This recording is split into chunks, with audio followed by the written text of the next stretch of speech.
नमस्कार दोस्तों, मेरा नाम दिलीप सिंह रावत, रहने वाला अजमेर राजस्थान का। काम के सिलसिले में पिछले 20 सालों से लुधियाना पंजाब में रह रहा हूँ। आज फिर एक छोटी सी कहावत, एक छोटी सी कहानी के रूप में आपके सामने फिर हाजिर हुआ हूँ। आज मैं एक कहानी कहना चाहता हूँ कि एक जीवन का एक उद्देश्य होता है ना, एक सच्चाई या एक चीज़, कॉन्फिडेंस इतना रखो जीवन में, इतना रखो कि पूछो मत, है ना।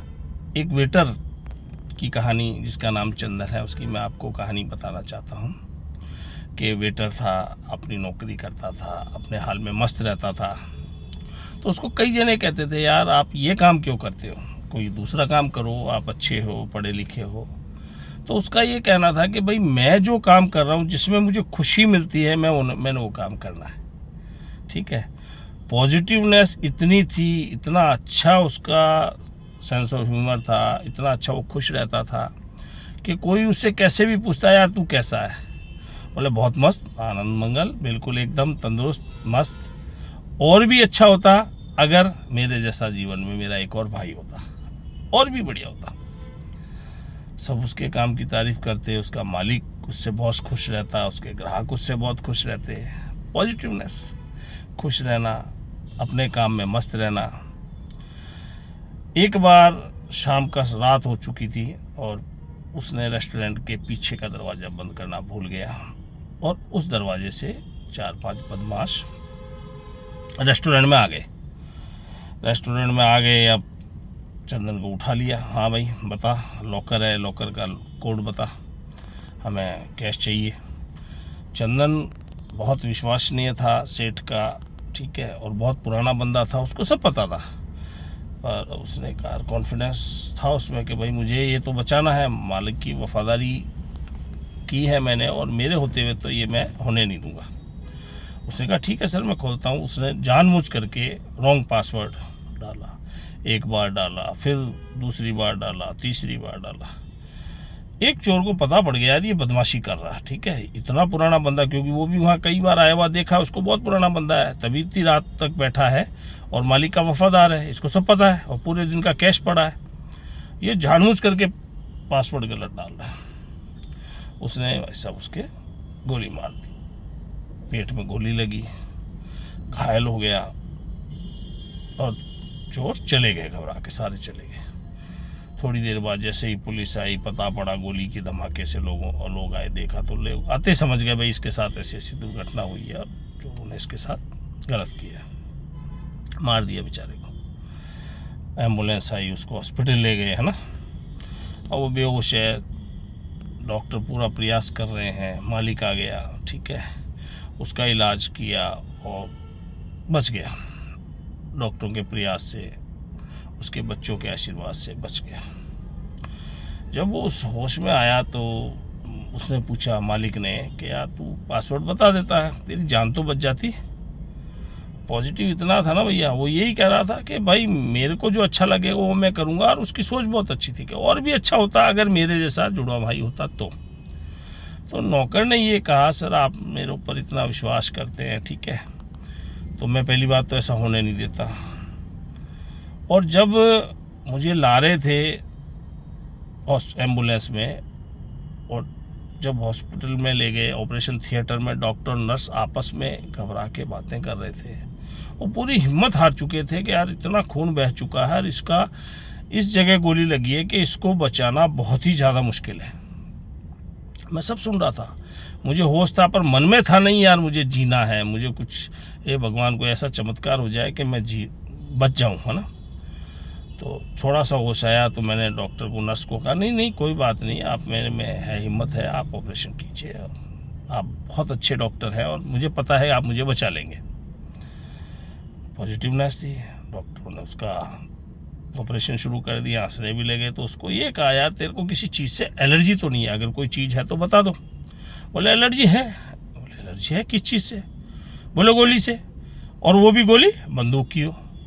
अब डॉक्टर नर्स पे हंसने लग गए, यार ये बड़ा पॉजिटिव बंदा है, इसको गोली लगी है, बंदूक की गोली लगी है, जान के लाले पड़े हुए हैं, और इसको एलर्जी इसी गोली से है, फिर भी वो कह रहा नहीं मुझे बचना है और मुझे पता है आप मुझे बचा लोगे। क्यों? पॉजिटिवनेस, उसको मतलब अंदर खुद की आत्मशक्ति, आत्मविश्वास, कॉन्फिडेंस इतना था कि पूछो मत। आखिर बच्चों की किस्मत मानो या उसकी किस्मत मानो, भगवान ने भी कहा नहीं यार ऐसे बंदे को जीना चाहिए, ठीक है, और वो बचा। तो उसने धन्यवाद डॉक्टर को, नर्स को दिया कि भाई आप इतने कुशल थे, इतने अच्छा आपने मेरा इलाज किया, तो आज मेरे को नया जीवन मिला है, ठीक है। तो दोस्तों कुल मिला के बात ये है, पॉजिटिवनेस जीवन में हो, है ना, अच्छा सोचो और बड़ा सोचो, सपने देखोगे तो ही तो पूरा करने की हिम्मत रखोगे, ठीक है। दूसरे को देखो, अपने से नीचे वाले को, है ना, यार आज मुझे ईश्वर ने इतना दिया है, अच्छा दिया है, मेरे से नीचे देखो ना, झुग्गी बस्ती में है, सर्दी के अंदर है ना, मेहनत कर रहे हैं, केवल अपना पेट भर पा रहे हैं, है ना, परिवार से दूर, ना रहने का उनके पास कोई ढंग का बंदोबस्त है, ना ढंग का कमरा है, ना ढंग की व्यवस्था है ना। कईयों को देखता हूँ, मेरे यहाँ बंदे काम करते हैं, इतनी मेहनत करते हैं ठंड के अंदर, सर्दी गर्मी बरसात, छुट्टी नहीं करते, क्यों? 2 पैसा कमाने के लिए। वो कहते हैं बाबूजी हम 2 पैसा कमाने के लिए परदेश में आए, अगर यहाँ हम आराम करेंगे तो घर क्या भेजेंगे। और एक मैं राजस्थान से हूँ, है ना, मेरे गांव में मेरे रिश्तेदार, मेरे दोस्त मेहनत की कीमत ही नहीं समझते, वो आराम करना चाहते हैं, ठीक है। दूसरी बात फिर देखिए, सबको पता है कि अगर अपने जीवन में पहले अगर जिसने परिश्रम किया, मेहनत किया ना, उसको रिजल्ट या अंत उसका अच्छा होगा, उसको कुछ मिलेगा, उसको आराम की ज़िंदगी मिलेगी। पहले आराम कर लिया, बाद में दुख पाओगे। सबको पता है, मुझे पता है, बच्चों को पता है, सबको पता है, बट नहीं, कईयों का है यार किस्मत चल रही है, ज़िंदगी चल रही है, चलने दो, आज का दिन निकला, दिन मजदूर मस्त। अरे यार कुत्ते बिल्ले भी ज़िंदगी जीते हैं, उसमें और अपने भी फ़र्क क्या है ना। उसको देखो ना, कुत्ते को बोल नहीं सकता, चारा खा नहीं सकता, रोटी के लिए तरसता है, रात को अपने मोहल्ले में अपने को कुत्ते की आवाज़ आती है, अपन डर जाते हैं, पत्थर मारते भगाते, नहीं, वो बेचारा भूखा है, वो रोटी चाहिए उसको, आप उसको 2 रोटी दो ना, ठीक है। आप उसकी तरह अपना जीवन गुजारना चाहते हैं? नहीं। मेरे जो टच में है या जिनको मैं जानता हूँ, 99% बंदे मेहनत वाले हैं मेरे, और मैं उन्हीं से दोस्ती रखता हूँ, भले वो मेरे स्टाफ के हैं, मेरे लेबर हैं, मेरे परिवार के हैं, जिन्होंने जीवन में कुछ किया है, ये कर रहे हैं, मेहनत तो कर रहे हैं ना, ये क्या कम है? सर्दी गर्मी बरसात भाई साहब ना टाइम देखते ना बात, ऐसी धुंध में अपन कमरे के अंदर हीटर जला के कंबल में ठंड लग रही है, क्यों? अपन ने शरीर वैसा बना रखा है। और वो बंदा इतनी दूर साइकिल के ऊपर आके ठंड के अंदर ओस पड़ रही है, पूरा भीगा हुआ, 9 बजे 9:15 बजे आके अपना काम शुरू कर रहा है, क्यों? उसको अपने बच्चों की चिंता है, उसका जीवन या उसने अपना शरीर ऐसा बना लिया। जितना लग्जरी है ना, अपन अपने ऐशो आराम में रहेंगे, या अपन अपने आप को, आजकल देखो ना, कपड़े धोने की वॉशिंग मशीन आ गई है ना, और रिमोट टीवी उठा के अपन पहले चैनल चेंज करते थे, थोड़ी बहुत एक्सरसाइज होती थी, बट नहीं, रिमोट बैठे बैठे, पंखे का रिमोट आ गया, बल्ब का रिमोट आ गया, एसी का रिमोट आ गया, हर चीज़ बस बैठे बैठे ऑपरेट हो जाए, है ना। मेहनत नहीं करोगे, कुछ खा के अगर मेहनत नहीं करोगे, तो भैया ये लग्जरी पेट तो बढ़ेगा ही बढ़ेगा। फिर आप भले ही कितना ही जिम कर लो, भले आप कितनी भी डाइट फॉलो कर लो, महीने भर करोगे, 2 महीने करोगे, 6 महीने करोगे, गाड़ी धीरे धीरे पटरी पे आएगी। फिर आप तंग हार करके, अगर आपने एक दिन छोड़ दिया ना, शरीर को आदत पड़ गई थी मेहनत करने की, आपने एक दिन आलस कर दिया, दूसरे दिन ज़्यादा आलस आएगा, तीसरे दिन ज़्यादा आलस आएगा, फिर चौथे दिन आप छोड़ दोगे। आलस से शरीर खुद चाहता है यार मेरे को इतना तंग नहीं करे बंदा, मैं थोड़ा कंफर्ट जोन में रहना चाहता हूँ, तो भैया ये कंफर्ट जोन ही है, फिर और क्या है। इसलिए मेरा यही कहना है भैया, अपने शरीर को थोड़ा ऐसा रखो कि ना बीपी हो, ना शुगर हो, है ना, तंदुरुस्त रहो, अच्छा खाओ, अच्छा पियो, है ना, डॉक्टर के पास ना जाने पड़े। मामूली चलो सर्दी जुकाम है, छोटी मोटी तकलीफ़ है, गाड़ी सर्विस होने जाती है थोड़ी बहुत, तो बट ऐसी नौबत नहीं आ जाए कि भाई साहब इसके टायर भी बदलने पड़ेंगे, इसका इंजन भी ख़राब हो गया, इसका गियर भी ख़राब हो गया, इसकी बैटरी भी ख़राब हो गई, अब ये किसी लायक नहीं है भैया, इसमें ये भी चेंज करना पड़ेगा, ये भी चेंज करना पड़ेगा। तो फिर भैया यही है, आदमी ये सोचता नई गाड़ी ले ली जाए। ऐसे ही अपना शरीर है कि अगर आज मान लो छोटी मोटी तकलीफ़ है ना, अपनी लापरवाही से गुटखे खा खा के अपन ने अपने शरीर सिगरेट से पूरे फेफड़े को जला रखा है, खोखला कर रखा है, इसमें किसी का कोई दोष नहीं है, खांसेंगे, है ना। वैसे एक बात है, सिगरेट बीड़ी पीने वालों की मैं एक अच्छाई भी बता रहा हूँ, मैं भी बहुत पीता था, उसके घर कभी चोरी नहीं होती है, पूरी रात खांसता रहता है। चोरों को लगता है जगा हुआ, है ना, चौकीदार की उसको ज़रूरत नहीं है, हैं, मजाक में कह रहा हूँ भैया, बट है नुकसानदायक। आदमी की एक साइकिल हो जाती है, नहीं यार सिगरेट पी लिया रिलैक्स हो गए, चाय पी ली रिलैक्स हो गए। अरे यार लेडीज़ है, वो भी तो काम करती है, वो भी रिलैक्स होने के लिए वो भी सिगरेट पिए, वो भी दारू पिए, वो भी गुटखा खाए, फिर इसलिए एक मन की साइकोलॉजी है, नहीं यार मन की संतुष्टि है ना। जब मैं खुद ये नशे करता था, गुटखे खाता था, ठीक है ना, तो मुझे भी लोग समझाते थे, मैं भी नहीं समझ पाता था उस चीज़ को, बट अब लगता है कि नहीं यार चलो देर आए दुरुस्त आए, छोड़ा। उसके बाद कुछ चेहरे पे चेंज हुआ है ना। एक छोटा सा उदाहरण, एक एग्जांपल देना चाहूँगा।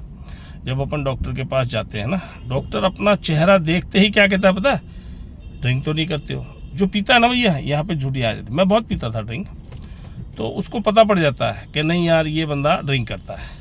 और जिसके जब यह झुर्रियाँ नहीं है, उम्र ज़्यादा भी है, उसके चेहरे से लग रहा नहीं पीता, वो डॉक्टर उसको पूछेगा ही नहीं, पूछेगा उसी से जो उसका चेहरा देख के कि नहीं यार ये बंदा गड़बड़ है इस चीज़ के अंदर, है ना। अब उसी डॉक्टर के पास मैं गया हूँ। पहले मुझे भी पूछते थे, मुझे भी लगता था यार इनको कैसे पता कि भाई मैं पीता हूँ, क्यों, चेहरा ही आदमी का ऐसा हो जाता है ना। अब मैं जाता हूँ, मेरे को कोई नहीं पूछता दवाई लेते समय। हाँ ये ज़रूर पूछता है भाई आपकी कोई और दवाई तो नहीं चल रही है, क्यों, एज के हिसाब से, या आजकल 5-5, 6-6 गिफ्ट में लेके चलता है बीमारी, तो उसको पूछने का फ़र्ज है यार। कोई जैसे मान लीजिए शुगर को की दवाई चल रही है और बीपी की दवाई वो देना चाह रहा है, उसको सॉल्ट पता होना चाहिए, क्या सॉल्ट ले रहा है, रिएक्शन नहीं हो जाए शरीर के अंदर, है ना। इसलिए वो पूछता है भाई कोई दवाई तो नहीं चल रही। ये तो नहीं पूछा आज तक, मेरे को छोड़े हुए शायद 6-7 साल हो गए, किसी ने ये नहीं पूछा कि आप पीते हो क्या, ठीक है, क्यों, चेहरा बताता आदमी का। मेरे दोस्त काफ़ी पुराने 4-5 साल में जो मिल रहे हैं, या 2-3 साल बाद जो देखते हैं, यार रावत जी थोड़ा आपका चेहरा अच्छा ग्लो कर रहा है, आप जवान होते जा रहे हो। नशे से दूर, टाइम पे खाओ, ठीक है, चेहरा अपने आप ग्लो करेगा भैया इन चीज़ों से। ये नहीं कोई मैं ब्यूटी पार्लर जाता हूँ या मैं कोई सैलून में जाता हूँ मसाज कराता हूँ, कुछ नहीं कराता यार, कराना चाहिए वैसे, बट फिर भी पहले की फ़ोटो और अभी की फ़ोटो देखो, उम्र का रिएक्शन तो चेहरे पे होगा ही होगा, उसको आप छुपा नहीं सकते। कोई फिल्म स्टार तो है नहीं कि अपन प्लास्टिक सर्जरी करा के एज को कम करा के करना क्या। आज तक बाल नेचुरल हैं, मैंने कभी डाई नहीं यूज़ की है। इसके मेरे घर वाले तो गवाह है ना, मम्मी पापा हैं, मिसेज है, बच्चे हैं, उनको पता है भाई पापा ने डाई नहीं करी, क्यों, ज़रूरत ही नहीं पड़ी। अगर मैं आज जवान होने के लिए अगर बाल रंगने लग गया तो उसको तो रंग लूँगा, इस चेहरे का क्या करूँगा, इस पर कौन सा रंग लगाऊँगा। तजुर्बा, सफ़ेदी इट मीन्स तजुर्बा बताता है, उम्र वाले आदमी हो, आपके पास एक्सपीरियंस है, समझ है, ठीक है। उसको आपने छुपा लिया, किसको धोखा दे रहे हो आप, अपने आप को। उसके लिए आप फिट रहो ना। या अगर मेरा आज पेट थोड़ा सा अंदर हो जाए ना भाई साहब, काफ़ी फिट हूँ मैं, और मैं अभी भी फिट हूँ, मैं ये नहीं कह रहा कि अनफिट हूँ। इसलिए सबसे मेरा निवेदन है, खाओ पियो मस्त रहो।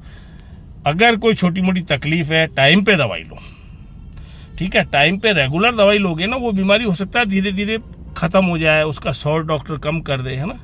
क्योंकि आजकल चीज़ें इतनी मिलावटानी मजबूरी है ना भाई साहब, हर आदमी शहरों में गाय भैंस रख नहीं सकता, घर की सब्जी पैदा नहीं कर सकता, घर के गेहूं नहीं ले सकता, घर का तेल नहीं ले सकता, बाज़ार से लेना ही पड़ेगा ना भैया। इसलिए मेन चक्कर ये है, पर कम से कम टाइम पे खाओ, अच्छा खाओ, ठीक है, और अच्छी नींद लो। इसी के साथ आज के लिए इतना ही भैया, अगली कहानी फिर हाजिर होऊंगा। नमस्ते।